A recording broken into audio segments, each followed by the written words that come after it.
may eksena ako na ending, hindi ako iiyak. Sa direct, hindi talaga ako iiyak ha.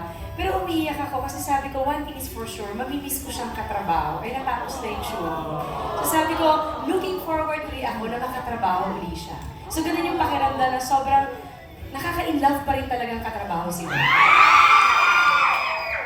Saka,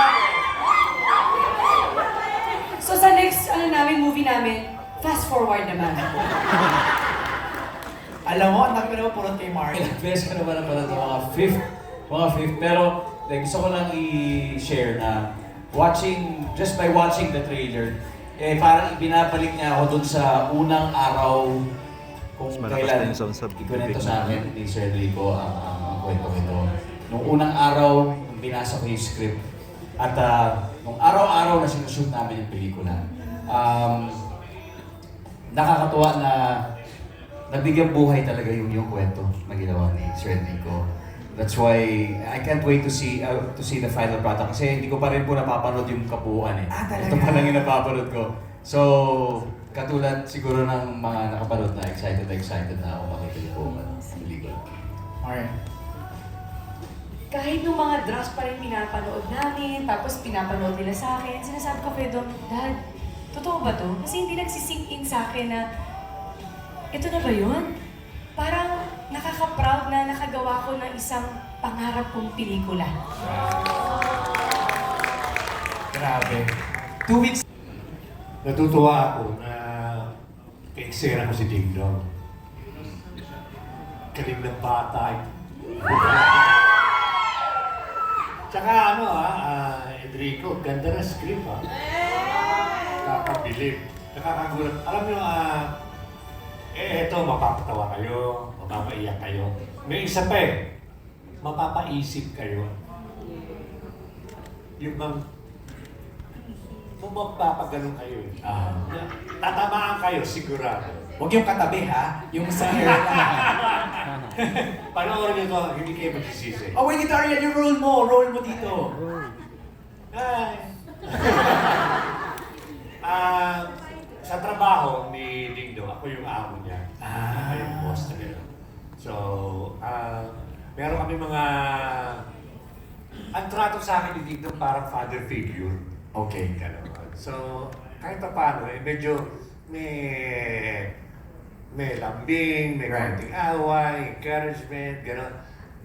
Ang ganda ng role, hindi ko kaya masyado yung role eh. Pinasan ko yung role para mayaahon eh. But nice kasama si Dingdong. Ang bait-bait. Alright. Thank you, Ariel.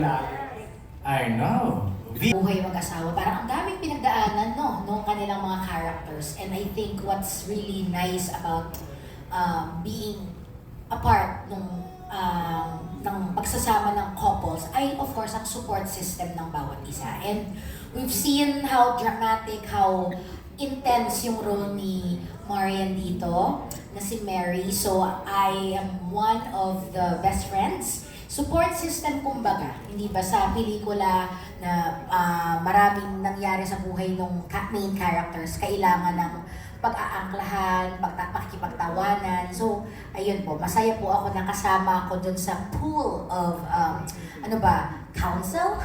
Or laughter, I think. Yun po. Thank you. Thank you, Via. I'll be playing Bridget. Bridget. Okay. Thank you, Via. Choros, ikaw naman? Ako pala rito si Lucio. Lucio Tam. Totoo ba yun? Ano ni Jeffrey Tam pinsan? Inano lang namin eh. Kaopisina ako rito ni Dom. Okay. Ayan, boss namin, si Dito. Pero, ayun nga, share ko na lang din dahil ito yung napag-usapan namin kanina. Ito kasing palabas na to talagang lahat tayo meron tayong rewind na gustong mangyari kumbaga, at least once in our life, meron tayong gustong baguhin. Pero, this makes you realize na wala tayong ganong opportunity. Meron na tayo, nabanggit ko nga kanina, pause. Kumbaga, to look at our situation and our circumstances. Kumbaga, in a bird's point of view. So, yun yung magiging epekto sa inyo ng palabas na to. Kaya, dapat, ito unahin ninyo talagang panoorin ngayong pampamilya talaga. Dadalhin nyo rito yung mga magulang nyo, mga lolo nyo. Basta, iyak ako. Thank you, Joros. Pamu, ikaw, what's your role here? Ako po si Hana dito. Katrabaho ko po si Lucio and boss ko po si Sir John. So, part po ako ng office area ni Sir John. And yes, tama po. Halos na narinig niyo po lahat. Maganda po talaga itong movie na to. Kung kumurot na itong Trailer. trailer na to sa inyo, nanggilid na yung luha nyo. Ano pa yung sa big screen, bagay dito isama niyo yung magulang nyo, at saka asawa nyo, at saka anak nyo. Lahat meron talagang matututunan. Alright, thank you, Pamu. Chamito, your role, please. Yes, ako po dito si Dennis nung bata, nung lumaki po Denise. Isa po ba? Isa po ako sa Pwede French. pa rewind doon? Nung bata po Dennis, nung lumaki po Denise. Hindi rewind talaga ni Chamito. Isa po ako sa mga friends ni Marian, Okay. Mary sa movie, with Via and Ina Peleo. Alright. Ayun po, kami po yung saksi sa mga kaganapan sa Buhay mag-asawa. Buhay mag-asawa. And sobrang timely po ng rewind kasi Pasko po and then New Year. So nag-isip po tayo ng mga pagbabago sa buhay natin kung may i-rewind po tayo. So baka sa panonood po ng movie na ito is maisip po natin kung ano po yung mga dapat yung baguhin sa ating mga sarili. Wow. Alright, thank you, Chamito. Thank you. Mary Joy, your role, please. Ayan. Ako naman po dito si Ningning. Ako po yung helper nila, Ate Marian tsaka na natong sa bahay. So, kasama po nila ako. Ganda mo namang helper. Tsaka si Jordan, ako po yung kasama doon. Ayun, kagaya din po ng sabi Ikaw nila. nag-aalaga kayo. Ako po ang nag-aalaga.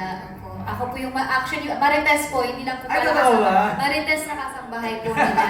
So, ayun, nasabi na din po nila, grabe po, iba po yung Dong yan. Oh, sino? Sorry po. Okay. Grabe po talaga sila. Ibang kinakabahan po ako ngayon kasi hindi ko po talaga ina-expect na sa showbiz industry ko po mga katrabaho ko po ang isang Marian Rivera and Dingdong Marquez. Sobrang iba po sila. Kaya po, sana po ay abangan niyo po yung pinaghirapan po namin ng pelikula na talaga pong pag napanood niyo po yung buong film, marami po kayong may maitatanong sa sarili niyo. So, maraming salamat po. Alright, Jordan, ikaw naman ang baby boy nila. I played the role po as Austin. Ako po yung anak ni Mary and John po. Sila Tita Marian and Tito Dingdong po. And then, the movie po, mixed emotions po yung mafe-feel nyo pag mapapanood nyo na po.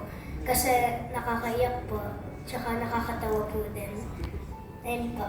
Thank you, Jordan. Okay, nakita na namin Marian Dingdong, no? Pero briefly, baka meron kayong gusto i-add sa inyong mga characters. So ako si John, better half ni Mary. Si John ay isang workaholic pero very good provider naman, pero mas priority niya talaga yung trabaho, tapos maraming ginagawa pag umuwi sa bahay, nakasimangot parati hanggang sa may mangyayari. So, yun po, ang ganda lang po yung gusto ko sabihin.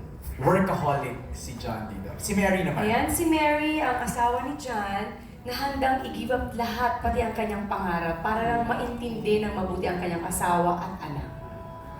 Talagang yun ang... Give-aholic na. Give-aholic. Give-aholic si Mary dito. Pero ito twist ko lang. Ah. Sabi ko nga, hindi ko magagampanan ang Mary kung hindi si John as Dong ang kapartner. Tama yan. Daisy, anong role? Start, isa lang sinabi niya sa akin. Sabi niya, I'm very excited for you. So the mere fact na sinabi niya yun, alam niyang mag-e-enjoy ako at sure siya na aalagaan ako ng Star Cinema. Yun you mentioned earlier, no, na Actually, parang ang hirap elaborate lahat. Sa script pa lang, sabi ko na, wow, thankful na ako.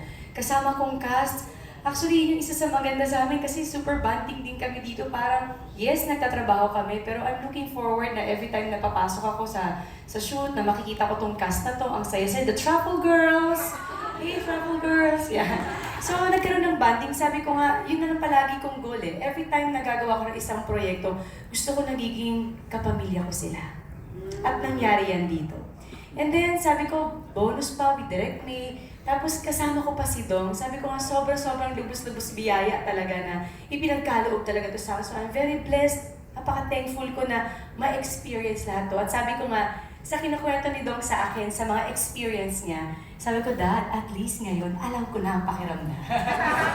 Was there a particular Lahat, actually, sa dami ng kinuwento niya, nahigitan pa yung experience ko. Kaya sabi ko, ay, ang saya, may susunod ulit.